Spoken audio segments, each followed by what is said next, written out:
Hello.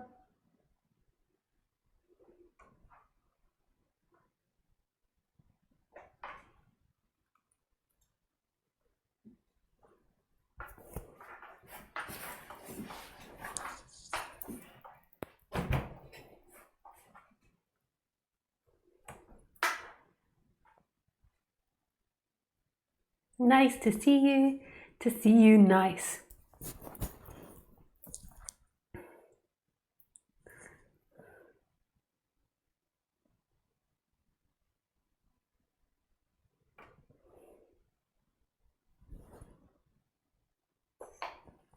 Sorry, I'm trying to get to the right level. I'm meant to be at eye level with the camera, and it's hard because I've obviously moved my chair since I practiced earlier, so I'm not any. I think I'm eye level now. That's correct. Hello, nice to see you. Welcome to Livestream.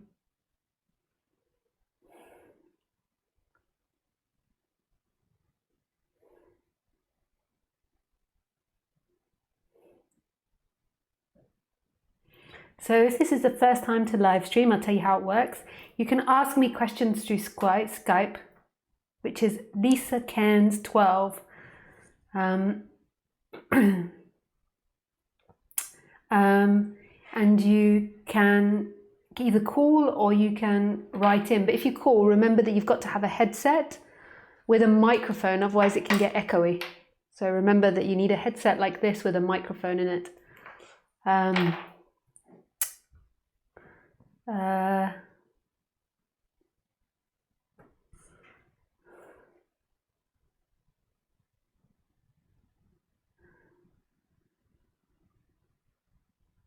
What else?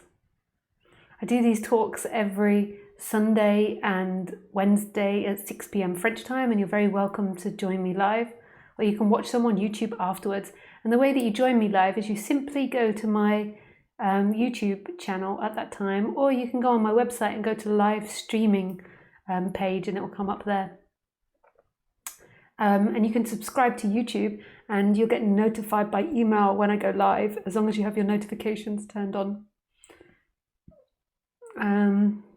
If you'd like to come to any events that I do, I'm doing an event in London in about a month's time, the 20th of July. You can book tickets for that on my website, and that's a day event. And I also do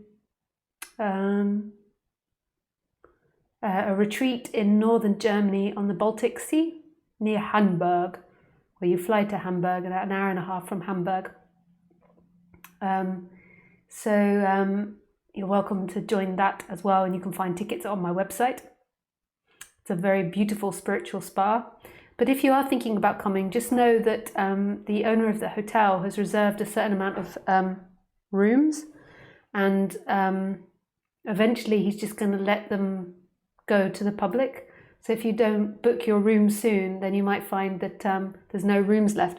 You don't have to stay at the hotel where the talks are happening. You can stay outside camping. There's lots of camp areas and hotels and bed and breakfasts nearby.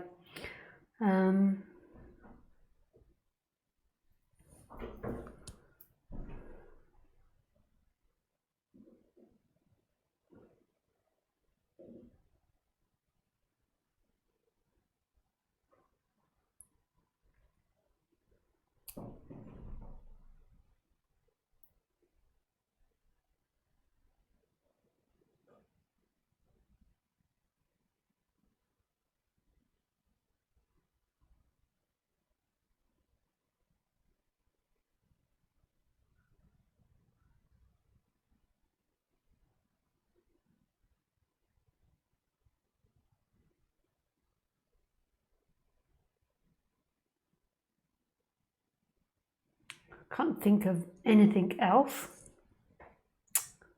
that needs to be said. I think that's all. Oh yeah, I'm changing things on Skype a bit.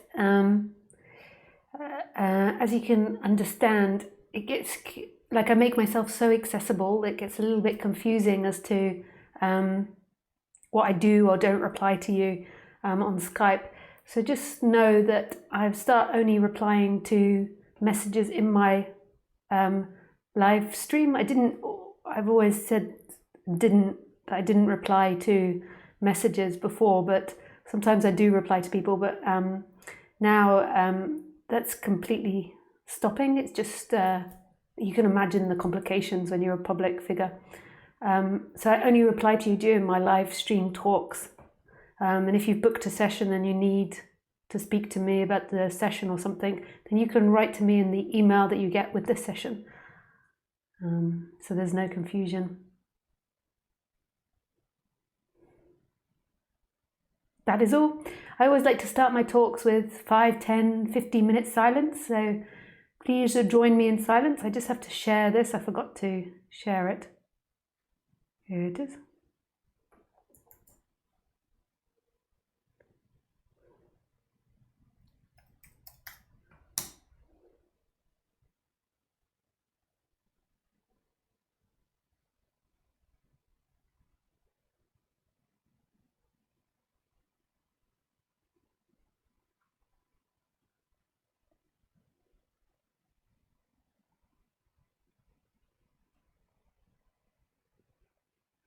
Hello.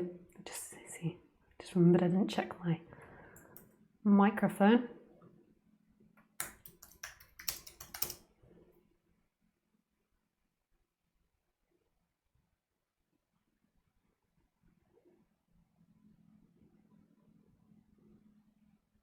Oh yeah, and something else I meant to advertise as well. There's another channel called Video Clips Lisa Cairns. It's not run by me or managed by me, and I don't edit the videos, but somebody else does. And they've created a Facebook page, which you can subscribe to. It's called Video Clips Lisa Cairns. And they've also got this YouTube channel if you don't know about it. And it's just got edited parts of my talks, and they're all titled. So if you're looking for meditation or chakra, the talks about chakras, or talks about Buddhism, or whatever it is that you're looking for, you can find it on that channel. It's associated and linked to this channel, so you should be able to find it on my YouTube channel. But if not, it's called Video Clips Lisa Cairns, Lisa Cairns. Nice. Okay, we do some silence now.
So hello guys.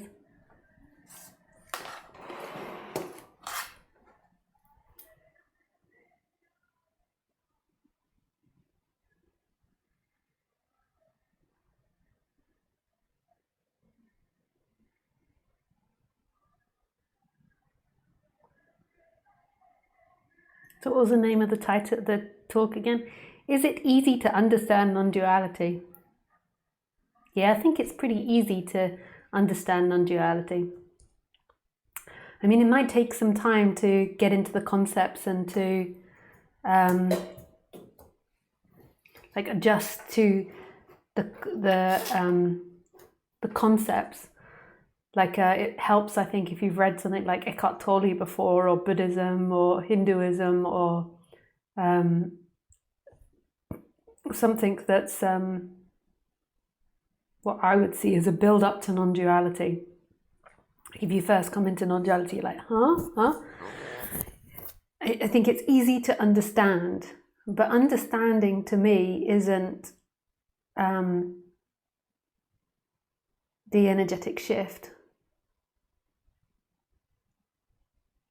So understanding non-duality is one thing, and I think it's fairly easy to understand, but that energetic shift is a different thing.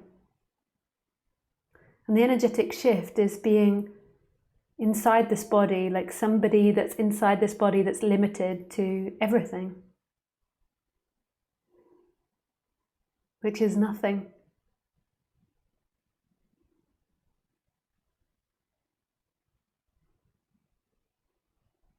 Even talking about it doesn't even come close to it.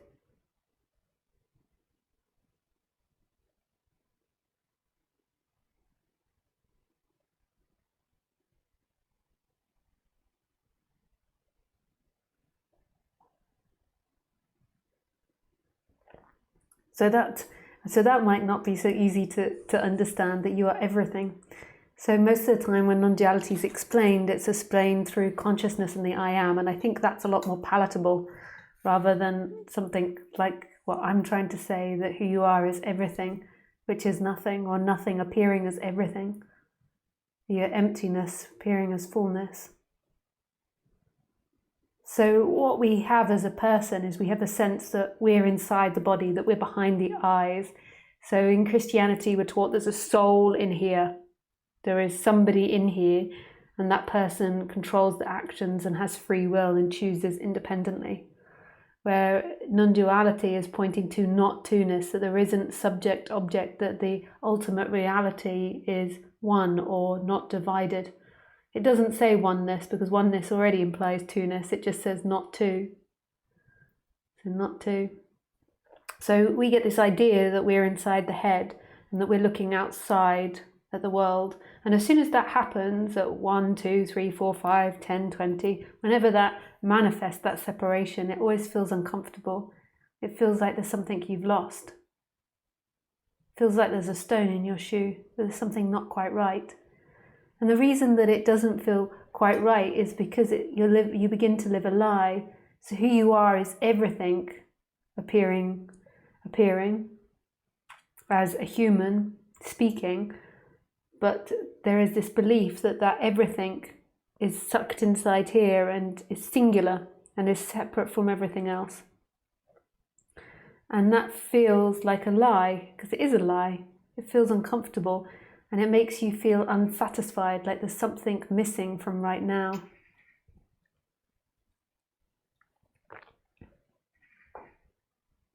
There's something not quite right.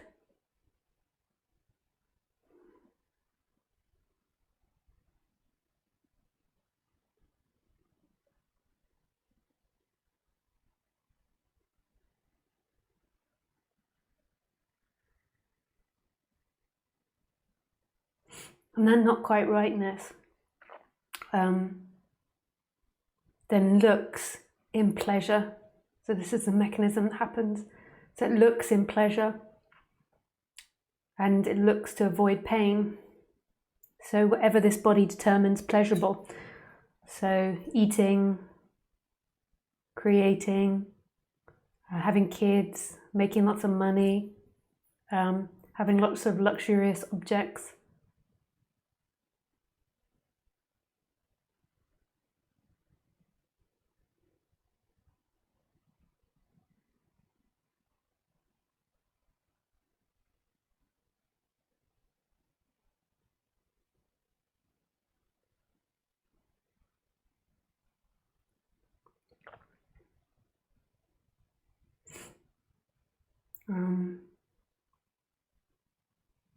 Whatever it deems as pleasurable.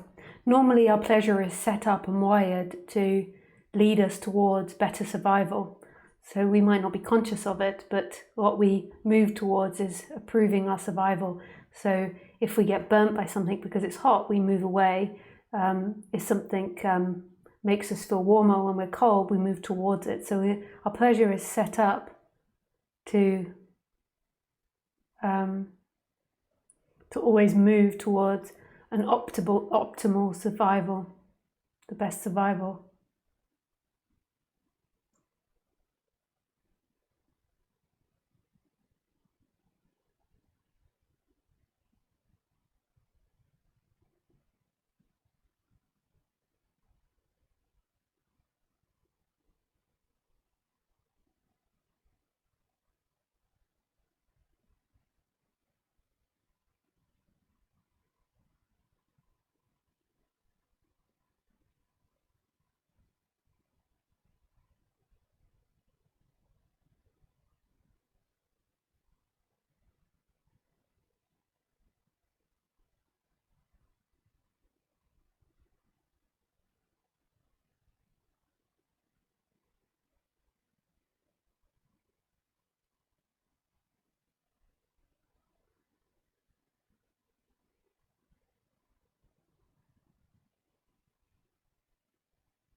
And it always feels like you're moving towards pleasure. So like there is somebody inside the body that's moving towards pleasure, so that it's your choice. So you think that you have a choice now to go and sit outside or to stay listening to these talks, or to make yourself a drink, or to get stoned, or to get drunk. Like, you think that you have a choice and that you're doing it, whereas actually that's a functioning that's happening inside the body. That's a story that's being produced by the brain, which is making it feel like you're something, you know, that inside the body that has a life, owns a life, is in control of its life, where there's actually nobody inside controlling the life. Speaking's happening, looking's happening, doing's happening, and then there's this entity that's like, I do, I do.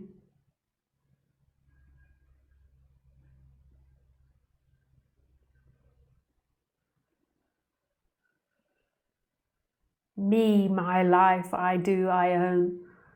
Whereas there isn't anybody whose life it is. That person that keeps repeating its name and repeating its story and repeating where it's going and repeating what it's going to do and where it's going to go, who it's going to be, is a functioning. It's not actually who's experiencing. It's an experience happening. And who's experiencing is empty and full simultaneously. It's total mystery, but it's absolutely content with itself. It doesn't have a problem being a mystery.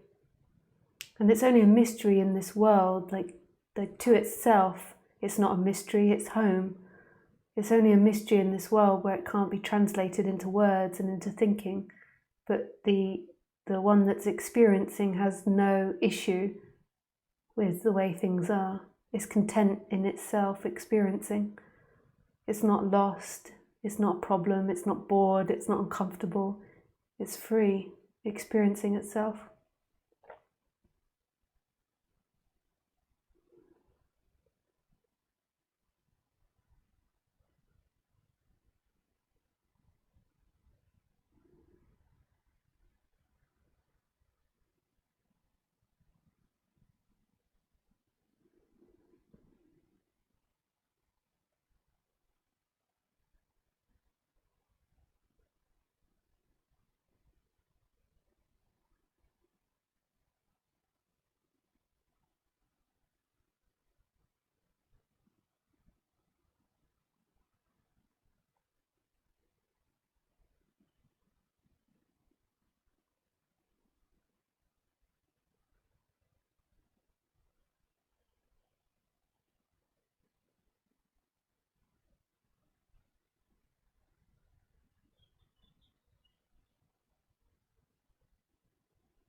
Not finding words today.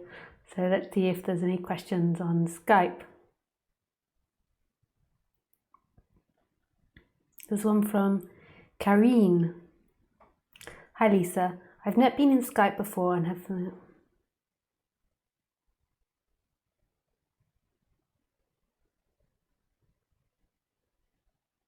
had a couple of experiences and I can't talk to anyone about it and hoping you can help me. I very often have a very strong feeling of energy from my stomach and chest area.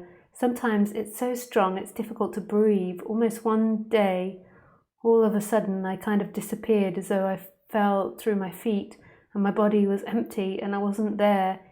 It showed me my insignificance but was over in a second. I wasn't in the body but wasn't anywhere. I would love to be able to speak to you soon. Love, Paula.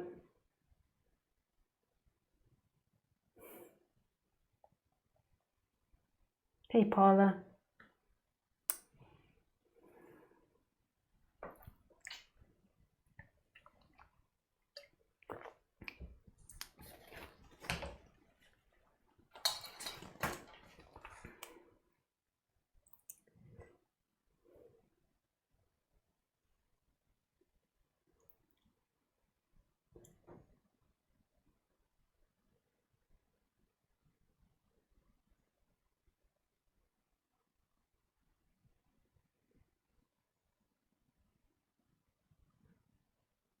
Yeah.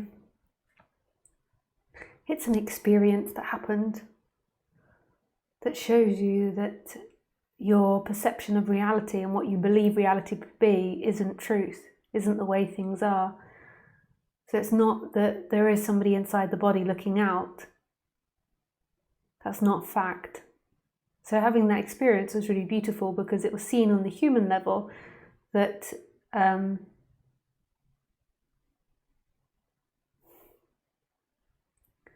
that your reality isn't fact. And that's what most people think, is that their reality is fact. That's the way it is.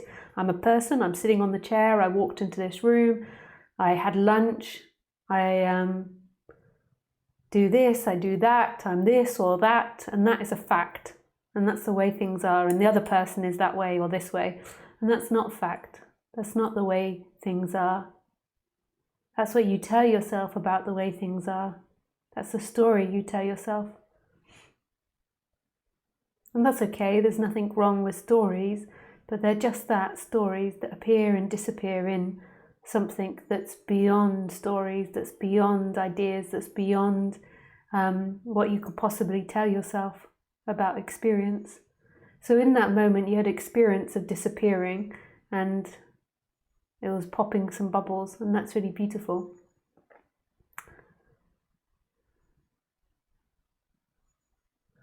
And what seems to happen in the journey of this, so in the journey to nowhere, what seems to happen is that there is the end of resisting what's happening. So on the human level, it's like surrender. It's what they call surrender. You're no longer resisting the experience. So if you've got heartache or throat ache or anxiety or neurosis or whatever it is, there's no longer a resisting of it, there's a surrender to it. And in that, the person disappears. When it's no longer seeking to experience more pleasure, when it's no longer seeking to avoid pain, when there is this collapse and then it's seen that there's nobody actually here, that it's the seeker, that seeking energy, that sense of always having to strive in time, which creates solidity in this body and creates this appearance that there's something in here having an experience. Where there's nothing in here having an experience, there's only what's happening. So it's really nice, Paula.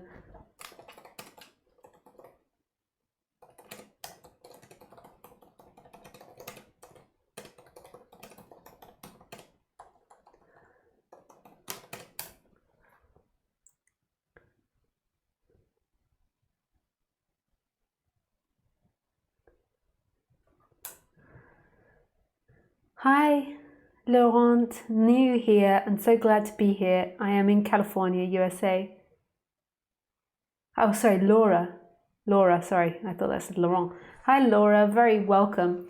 So, Do you need me to tell you how it works? It's basically, if you have a question, you can write it to me in Skype, or you can call in if you have a headset and we can speak. But you're very welcome. Hi, Andrew. Hey, Lisa. What can you say about eating meat or having a diet?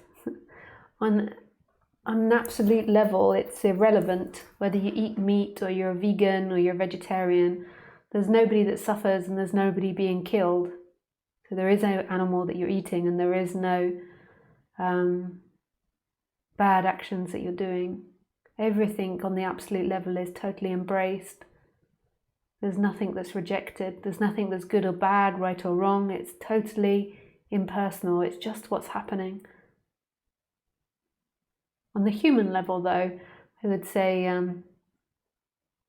if you eat meat, make sure you get it ethically. Like, so I'm a vegetarian / want to be vegan. I'm mostly vegan, just that I have accidents. And sometimes when I go out for meals, I just give up. It's so hard in France to be a vegan. So I just eat dairy or I eat fish. But I try to not do that. Often in French restaurants, they don't even have dairy, but I don't know what's worse, dairy or fish. The only thing that I would say on the human level, just on a physical health level, is if you eat an animal that's really suffered, which the most of the meat in this society before, and the dairy, the animals really suffered. If you eat that, then I would suspect that you're taking on the energy of that animal. Like that if they died in stress, then I suspect that you're eating those chemicals. Like that it's in the meat. I don't know, maybe when you cook meat, the stress comes out of it. I don't know. And ethically, like I do believe in karma, not karma, like if you do a bad action, something bad will happen to you in the next life, like you'll have a terrible accident or something like that. But I do believe that if you are constantly mean to people, then more than likely your experience is you're going to experience meanness back, or you're going to experience like meanness out of you. Like if you're always being mean, then your feeling will be predominantly mean, and I think you'll attract that energy back. And I do believe that, you know, if your diet's predominantly built off unethical means, then that's going to have effect on your psychology and your way of being. I know that there's blood on all of our hands.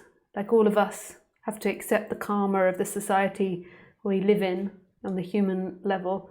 Like I know there's blood on my hands in the sense that I know that we don't live in a fair society, and yeah, and I'm part and parcel of that society. I'm part of it, so whatever my society does, it's on my hands as well. So there's a collective karma that we're all going to experience from having an unfair society. But individually, like buying things that are ethical, sustainable, I think is mentally and physically better for you. I'm not perfect, but I do try to do that where possible. And as long as I have enough money as well, that's a factor. So that would be my reply on meat eating. But does it have anything to do with awakening? No. Does it lead you closer to freedom? No. On the absolute level, it's indifferent. It might make you psychologically more healthy and emotionally more healthy, but in terms of awakening, which has got nothing to do with your emotions and nothing to do with your psychology, it's indifferent. Hi Praveen, hi Lisa. I feel like I have regressed a little. I was able to understand your words and it was rhyming to me deep down, but for the last few days I get preoccupied by my mind with constant thoughts, depression, disappointment and abandonment. The attachment is magnetic and I feel it's very difficult to get out. Any suggestions?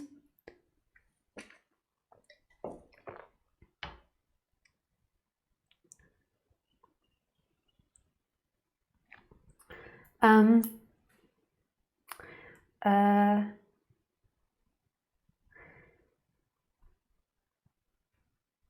okay, so let me just be really honest with you, Praveen, as you've asked me. When I worked with you one-on-one, I found that you didn't want to sit with uncomfortable feelings. Like if I tried to push you to these uncomfortable feelings that I knew were presiding in you, you avoided it. You didn't try your best to avoid it, but you didn't like it, and I could feel that you didn't feel any benefit of it. But part of what seems to happen on the awakening process, even though waking up has got nothing to do with the human level, this seems to be the process that happens, is there's a surrender to your thoughts and feelings. But you have to know what your thoughts and feelings are for them, in order for there to be a surrender to them.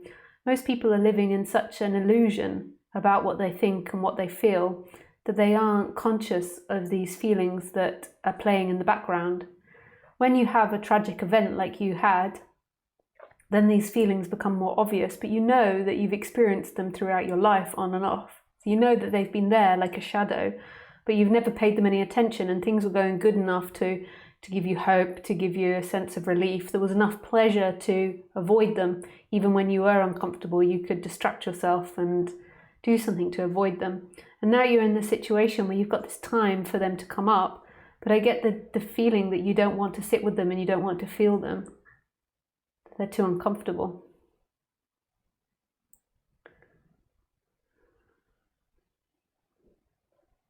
Depression won't kill you, disappointment won't kill you, abandonment won't kill you.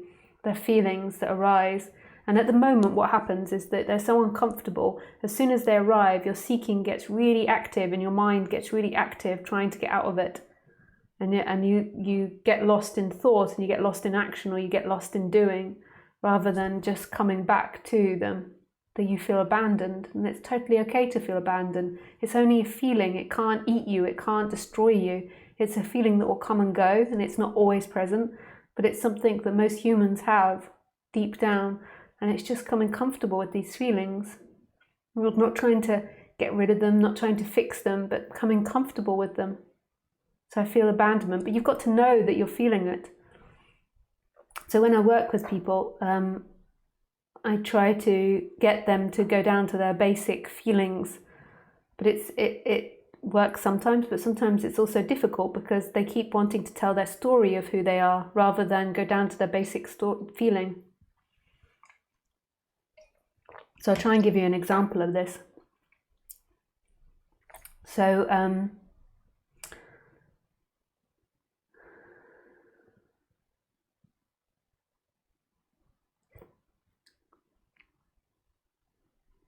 So say when I'm working with you, this is an example, it's not an example of you, but just an example of people. So say when I'm working with people, it feels difficult to admit how you feel in that moment. It feels very vulnerable. And you're not even conscious of it, but to go in and to really expose your internal world. So what I do is I'll ask you questions. This is what I do in the session. So I'll ask you questions about things or events that have disturbed you. So say like your feeling about work, or what you feel about work or something. And what you want to do is you want to maintain pleasure around work. Like, so obviously you don't always feel bad about work, but there are bad maybe feelings about work that come up, like feeling trapped or feeling powerless. But you don't want to admit that, because that's too difficult to incorporate into a story of you. Some people might admit it and some people might identify with it, and then there's that's a different story. So most people then will want to keep pulling away from it and saying work's fine, it's got its up days and its down days, and they don't want to get right to the source that work makes them at points feel powerless and alone and scared and trapped. And so when I ask some questions, I try to get them to that place and then get them to just feel it in their body, which will be more than likely solar plexus or the sacral chakra. So just to feel it in their body and just to admit it. Like when this happens at work, I feel afraid, I feel trapped, I feel scared. But in order to do that, there has to be a willingness to let go of your story of what you want work to be, or what you want me to think about what your work's like what you want me to think about you.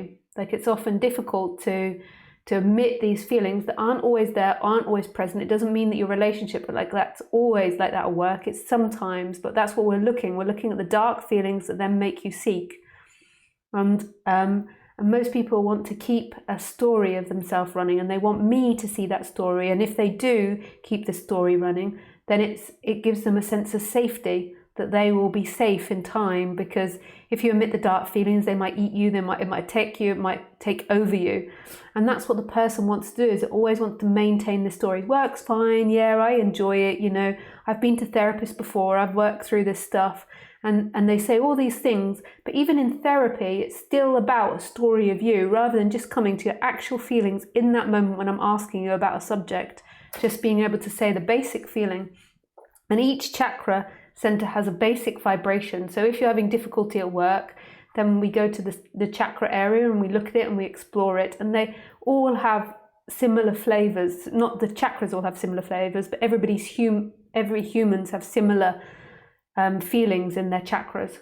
It's like the heart area is heartache, not feeling good enough, feeling unloved. And in the positive, it's love, feeling good enough, feeling like you belong, like you're part of a group, etc. And most humans have that same feeling in the same area. So when I'm working with people, I'm asking them to go beyond the story that they want to tell about themselves. Like beyond all the work they've done in the past, like I've done this and I've done that and I've been there, and beyond their fear of feeling their feelings, and just coming down to that basic feeling. So what I'll do is I'll find an area of a subject that's sensitive to you at that current moment when we're speaking, and then I'll try and get you to rest in the feeling and just accept it and see that it's not a big deal, that you don't have to always run away from it, that when you feel disappointment or abandonment, that you don't have to run out and get a new person or watch TV or take drugs or drink alcohol, that this feeling is something that comes and goes and you don't need to form an identity around it. Most people have these feelings, but they try to create an identity so they never feel those feelings. So they're trying to maintain and keep an identity that keeps them removed from their basic feelings, because their basic feelings terrify them. And then they live up in their head and their story about themselves. So when I work with people, it's always like trying to get them to come away from this story that they're telling about themselves and what they want me to see about them, what they want me to interpret about them, and just come back down to what they feel. And this also can be difficult because sometimes people can't feel their body and they can't feel their feelings, so they're unaware of what's there. They believe their story about what's there is true, so they believe their story works fine. I have problems with my colleagues and sometimes I feel afraid, but it's fine. Whatever the story is.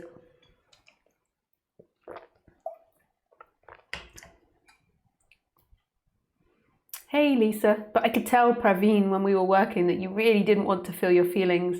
Like you kept using this distraction to get me away from it.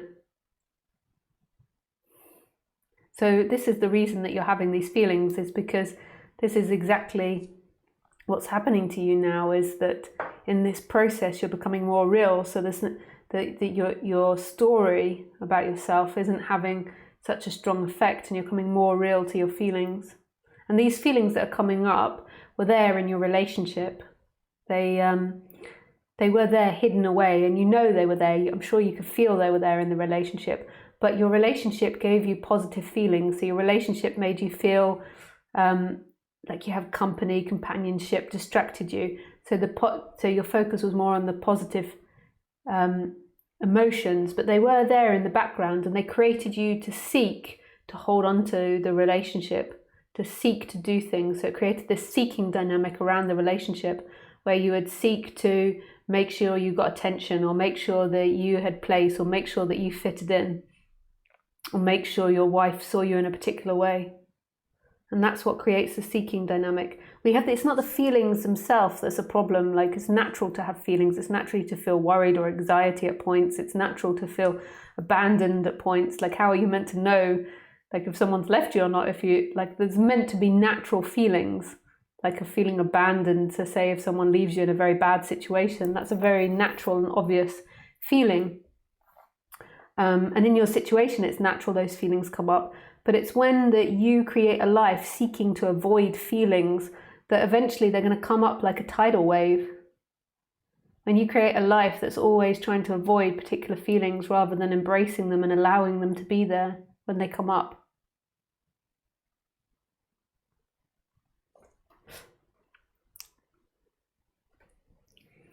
Hello, Vadios.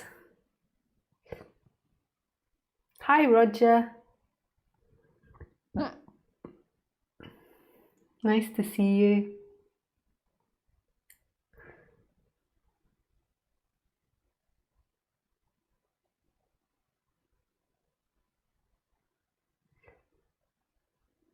Hi, Lisa. 2 weeks ago, I suddenly began hearing a loud, high-pitched sound in my head. There has been an energetic shift back into the personal storyline. There are regrets of action I took in the past that may have caused this, and there are thoughts and desires to make it stop, so I can experience silence, peace again. My mind, body has a difficult time being present now.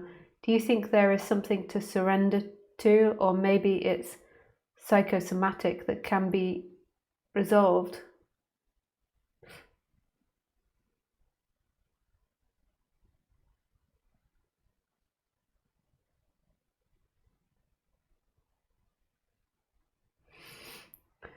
How long did the shift happen for? Like, how long was that awakening for?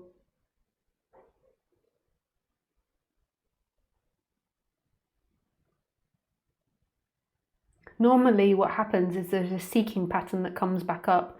So something happens in your life, or a seeking energy comes back up where you get attached to something and then seek to resolve it.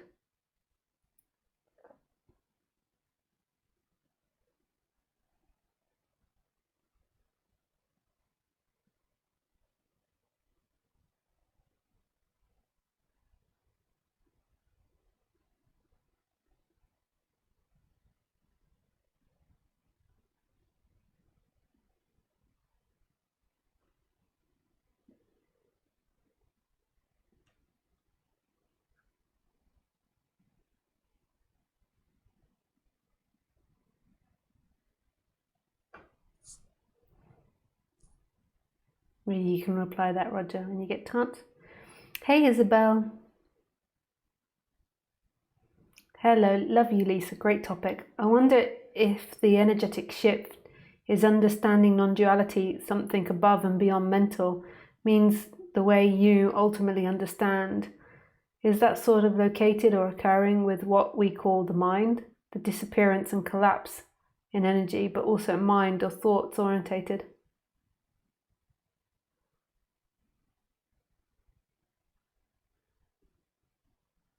I don't think it's got anything to do with your thoughts, but there does seem to be a surrender that happens in the body-mind, like a letting go. But it's beyond the body-mind, that shift.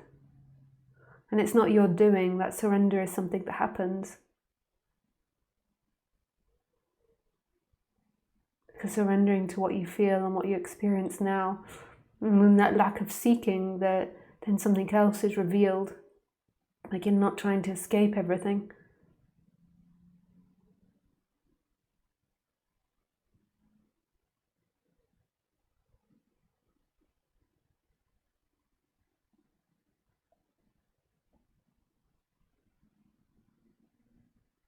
And then I look at you, it looks and feels like you understand something or something's gone, but ultimately does that all take place in what we call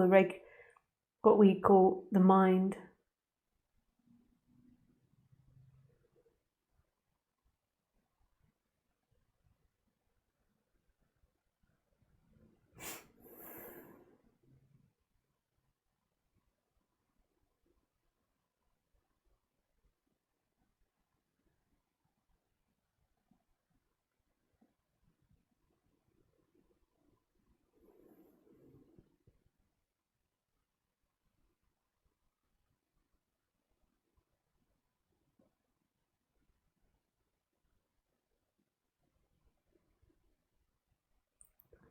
No, it doesn't take place in the mind.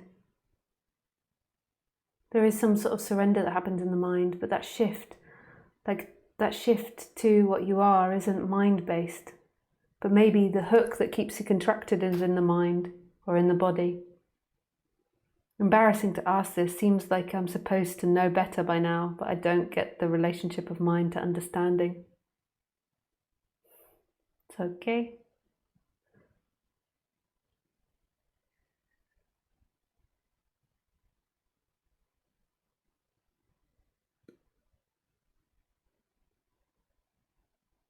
Hi Jed. Hi Lisa. Nice to be here with you. Very welcome. Nice to be here with you too. Hey Fabrizio. Hey Lisa. After hearing non-duality for a long time and also glimpsing it very clearly beyond the person, the experience of time and space is so different. Like if there is only now, but there is still longing for the magic of life or the wonder, because it feels very flat. It can be because of the unresolved psychological issues. It's unknown why you feel flat. It could be to do with identification. It could be to do with psychological issues of feeling like that you're not good enough. That's often a feeling that makes you flat, like that you're not good enough, that you don't have something to share, that you've got nothing to give. So there's many reasons why you could feel flat. But whatever the reason is, and for whatever that feeling is that's what's appearing. So there has to be total surrender and honoring that feeling. So there is flatness.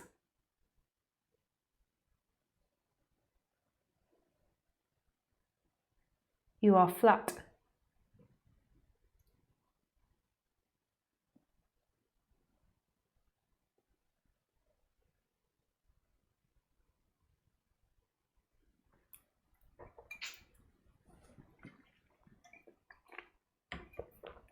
And that's the problem most of the time, is that you don't want to feel that feeling.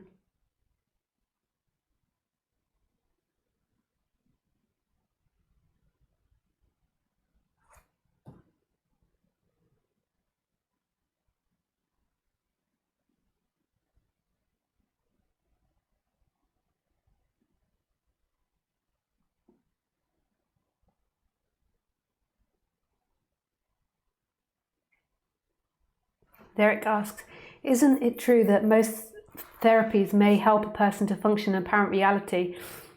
It's really just serving an illusion? And then you say, forgive me, that's a silly question, but I will answer that. Therapy helps people to have a better me, to help a person have a better me. And therapy is often about redefining the story of yourself. So redefining the way that you see yourself and the way you relate to the world. And that's not a bad thing. Like if you're in a cage, why not paint the cage and make it beautiful? Like that can be really helpful. If you know you're really screwing up and making bad decisions and not sure why, then therapy can be a really good way to examine that and to change your story. When I work with people though, I'm not trying to give them a better story of themselves. I'm trying to get them to see the seeking patterns that happen. And the way that I do that is just by going into the feeling of what you're actually feeling now and just being honest with yourself. It's all about honesty. Whereas most therapists, it's not about that. It's like redefining a different story of yourself. You're not going deeply into what you feel. At points you maybe are, but maybe not that deep. Depends, I suppose, on the therapist.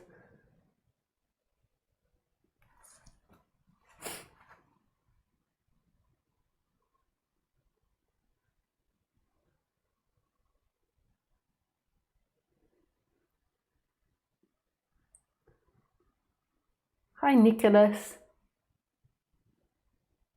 Hi, Lisa. I have a constant reoccurring pattern that makes me unstable to connect with people. I'm pretty sure it's from the fear of judgment. This belief has gotten so bad that it consumes my attention every time I talk to people, and it seems I can't do anything about it. I try to allow it, but it's almost impossible, because as soon as the thought feeling comes, it's seen to overtake me. It's like I push everyone away from me. I honestly don't have any friends left. This all happened after a big awakening experience, or it has gotten stronger since then.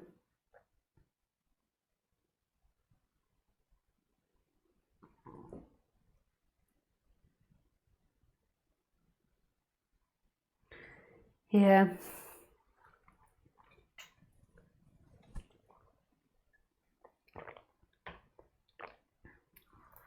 That can happen after awakening experiences, that it's all shaken up.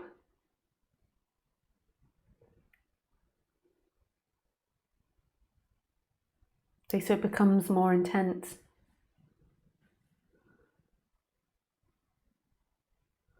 So when you flip from one side to the other, in a way, it's like when you have the awakening experience, like often a lot of your positive attributes come out, and then when it closes down again, then it really intensely goes into negative attributes.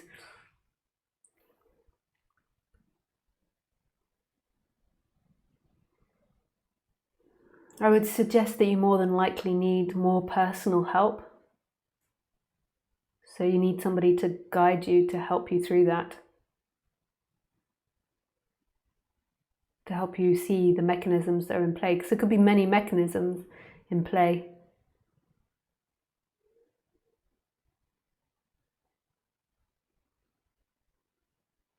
Yeah, that would be my recommendation, is to seek a person that can guide you through that and can talk to you about it. Hi Anna, hi Lisa. Someone told me that on the human level, the womb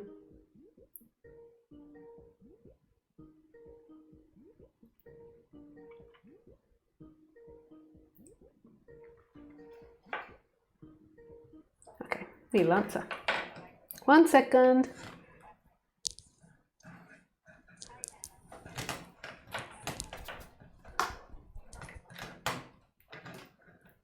I just get my headset out. 1 second. Hello. Hello. Hang on. I just have to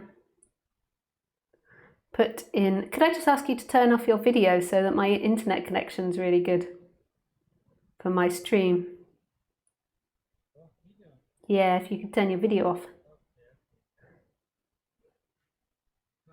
Hang on a sec. Just one more moment. I just have to make sure everything is technically working. Yes, it is. Hello.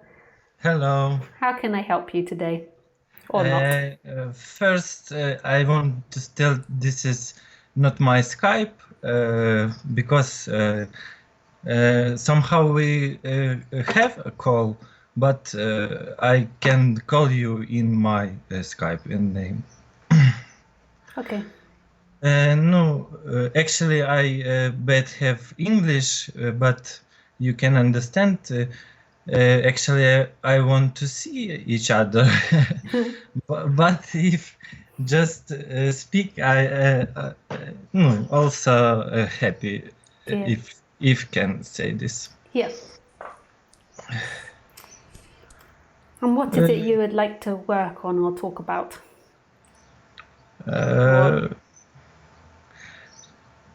Just want to be in full dimensions, but video can cease is maybe some have no, I don't know, maybe you some feel in me, maybe you can ask, because best I can if watching happens. But no, maybe I can trust you to I have some experience last days.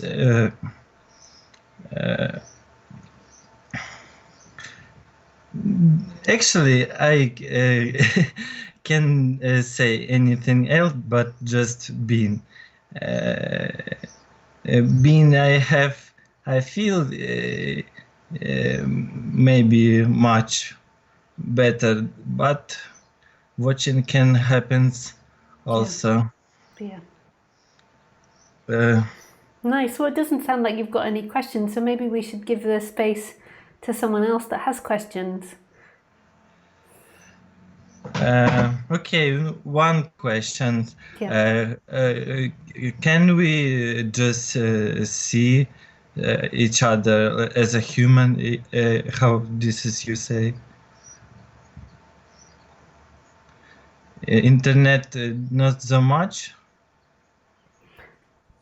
Yeah, and it's if we put the videos on, then it's not very good for the live stream. So I prefer to keep the videos off. Okay. Yeah. But maybe we give way to someone else if you haven't got any questions about non-duality.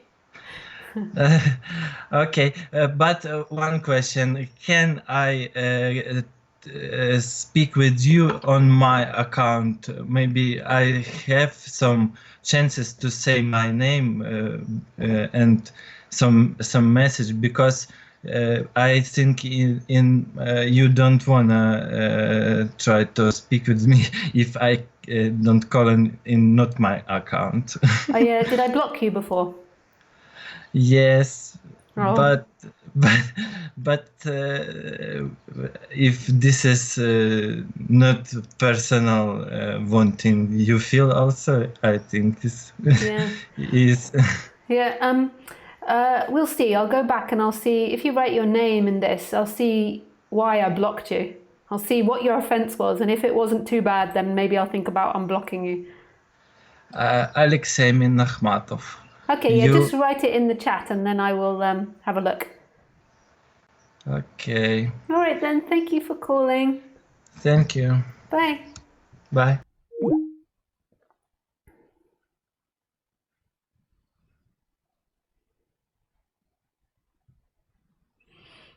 Okay, this is from Laura.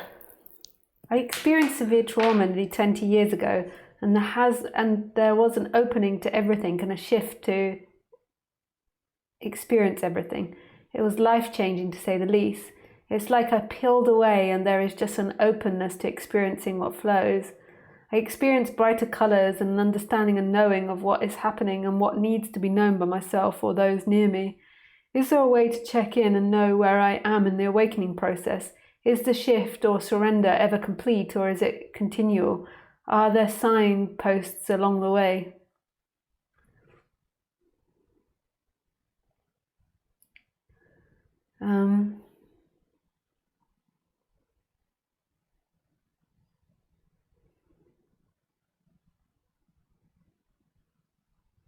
There's two different levels that you can speak from, and on the human level, it's never complete.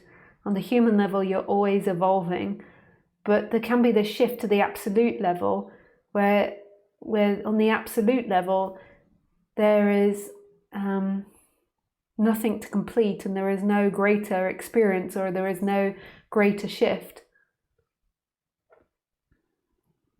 Like it's all free right here, right now.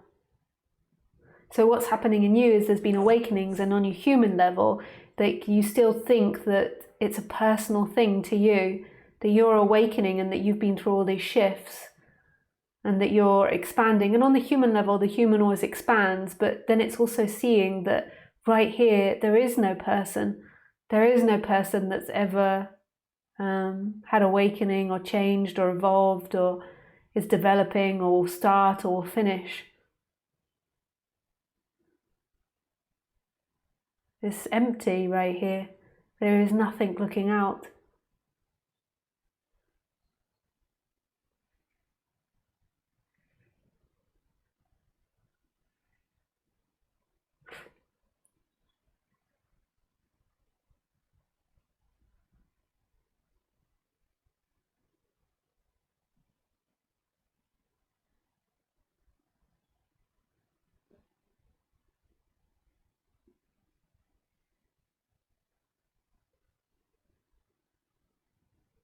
So seeing that difference, knowing that difference.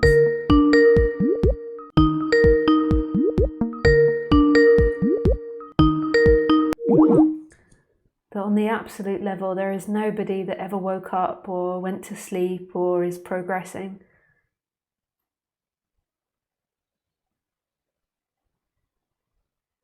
Right here.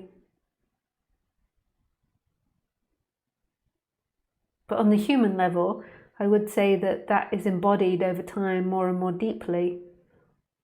But it's seeing those very clear distinctions that it's not the human that got the awakening.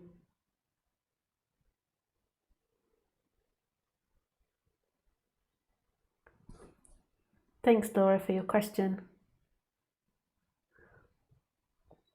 Hey, Andrew, what advice would you give to someone who wants to be a non-dual teacher in the future? Give up. Like, if you want to be a non-dual teacher in the future, just forget about it. And if it happens, it happens.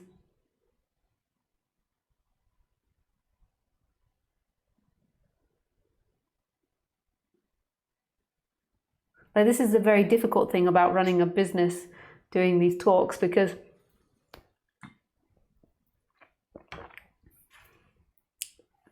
the talk is without agenda. So the talk is free and without agenda. And then the difficulty is that when you begin to get in business or become a non-dual speaker, or you want to become a non-dual speaker, it has an agenda.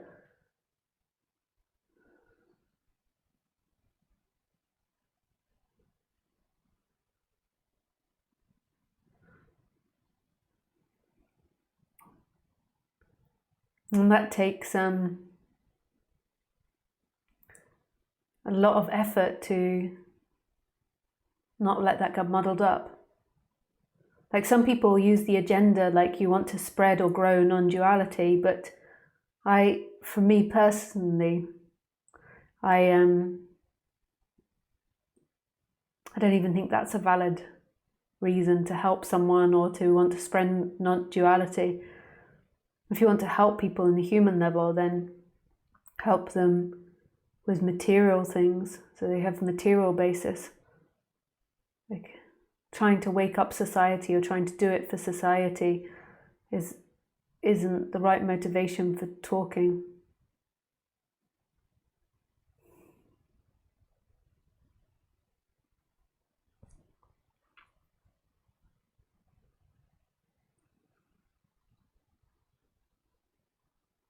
Because you want to be without agenda when you speak, like innocent, just speaking. Obviously, I don't want to give any teachings from my ego. I just finished school and tried to have an idea, and I feel like it's something I could be very passionate about. Yeah, I would take that off the list. And then if it ever happens, it will happen. It will grow organically from just talking to people.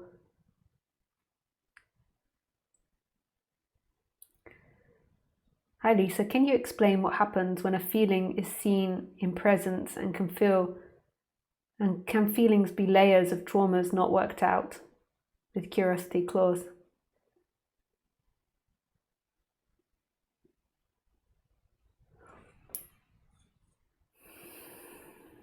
I think that feelings and traumas are never ending with the body, but that's part of having these bodies. And really what the suffering is the identification with the feelings. So it's the identification with the person, and then the belief that they're your feelings, and the belief that those feelings create happiness or unhappiness or freedom or cagedness.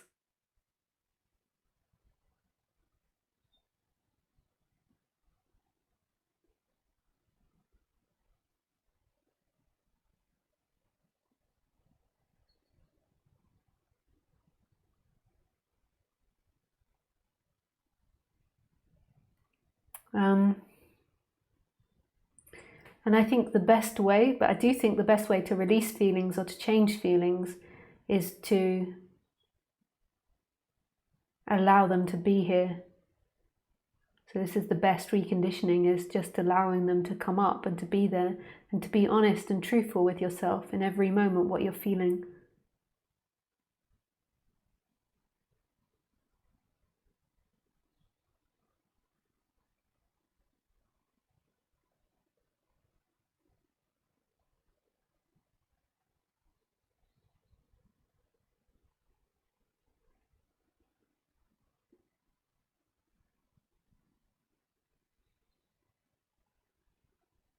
So what are you feeling right now?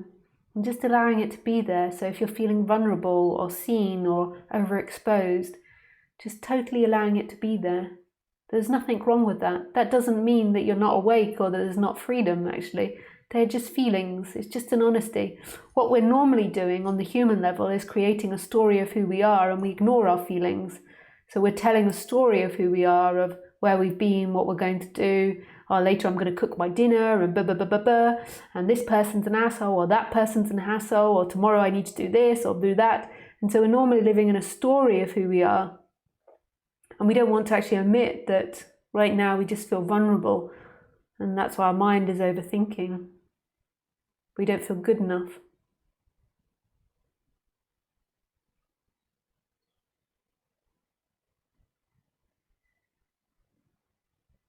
And feelings are always changing, but they're always here.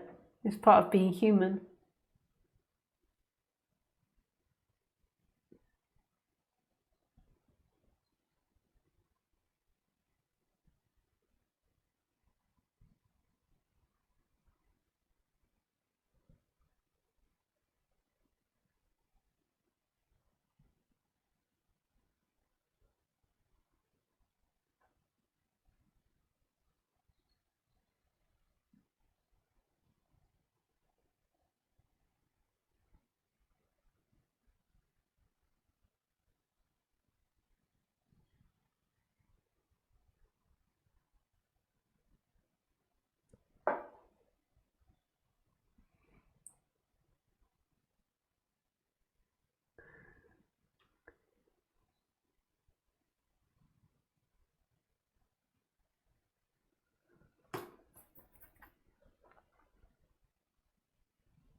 Do you know what I feel like doing now? I just feel like sitting in silence.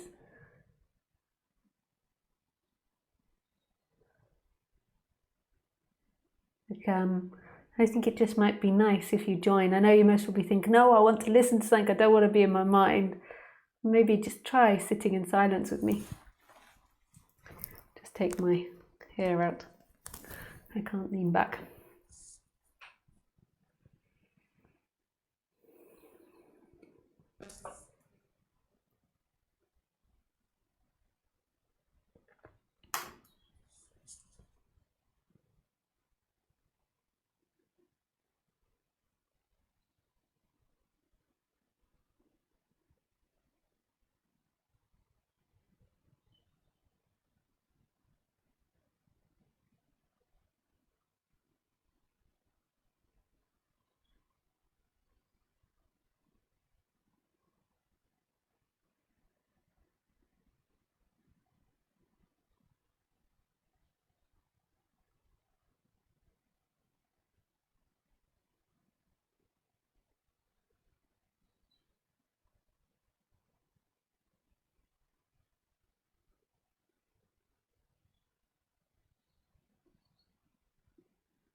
There's nowhere to go.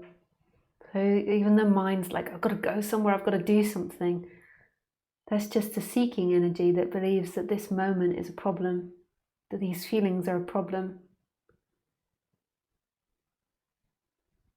I've got to do something, I've got to be something.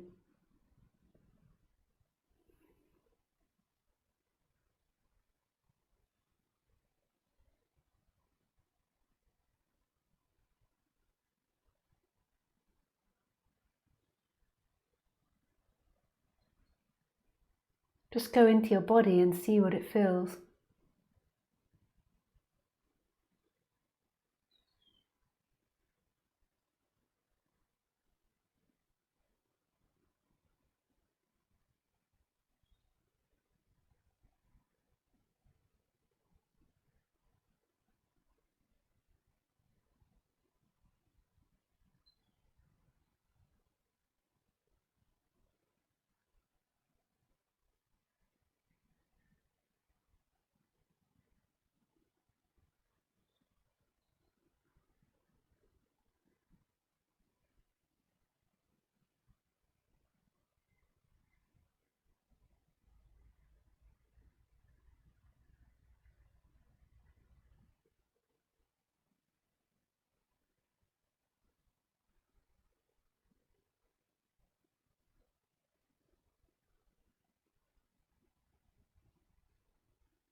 Nice.